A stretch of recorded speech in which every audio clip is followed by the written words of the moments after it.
এবার একসাথে তিনটি দুর্যোগ অ্যাটাক করবে বাংলার বুকে। কোথাও হবে ভারী বৃষ্টি, কোথাও হবে নিম্নচাপ, কোথাও বা ঘূর্ণিঝড়।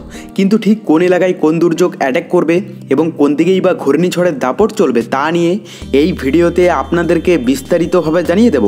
আপনি ভিডিওটি অবশ্যই শেষ পর্যন্ত দেখবেন।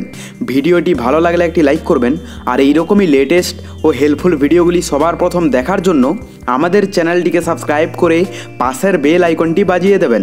চলুন এক নজরে দেখে নেওয়া যাক। অন্ধ্রপ্রদেশের উপকূলে আছড়ে পড়ে তাণ্ডব চালিয়েছে ঘূর্ণিঝড় মন্থা। শক্তি হারিয়ে এখন তা গভীর নিম্নচাপে পরিণত হয়েছে, কিন্তু শক্তি হারালেও তার প্রভাব এখনই কমছে না।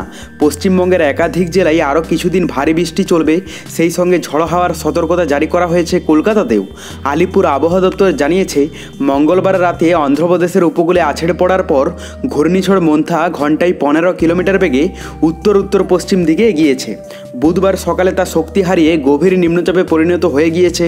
স্থলভাগের উপর দিয়ে আরও উত্তরে গিয়ে দক্ষিণ ছত্তিশগড়ের কাছাকাছি পৌঁছাবে এই নিম্নচাপ। তারপর তা আরও খানিকটা শক্তি হারিয়ে গভীর থেকে সাধারণ নিম্নচাপে পরিণত হবে। এর প্রভাবে দক্ষিণবঙ্গে আগামী কয়েকদিন ঝড় বৃষ্টি হতে পারে। বিশেষ প্রভাব পড়তে পারে বীরভূম, মুর্শিদাবাদ, পশ্চিম বর্ধমান, পুরুলিয়া। সেই সঙ্গে বজ্র বিদ্যুৎ সহ হালকা থেকে মাঝারি বৃষ্টি হতে পারে দক্ষিণবঙ্গের বাকি সব জেলাতেও। সঙ্গে কোথাও কোথাও ঘন্টায় 30 থেকে 40 কিলোমিটার বেগে ঝড়ো হাওয়া বইবে। পাশাপাশি উত্তরবঙ্গের ক্ষেত্রে দার্জিলিং, কালিম্পং, জলপাইগুড়ি, আলিপুরদুয়ার, মালদহ, উত্তর দিনাজপুর এবং দক্ষিণ দিনাজপুরেও ভারী বৃষ্টির সম্ভাবনা রয়েছে। মোট কথা, বৃহস্পতিবার পর্যন্ত পশ্চিমবঙ্গের উপকূলে সমুদ্রের উপর ঘন্টায় 35 থেকে 45 কিলোমিটার বেগে ঝড়ো হাওয়া বইবে, ফলে সমুদ্র উত্তাল থাকবে। এই সময় মৎস্যজীবীদের সমুদ্রে যেতে নিষেধ করা হয়েছে। 30 অক্টোবর পর্যন্ত নিষেধাজ্ঞা জারি থাকবে।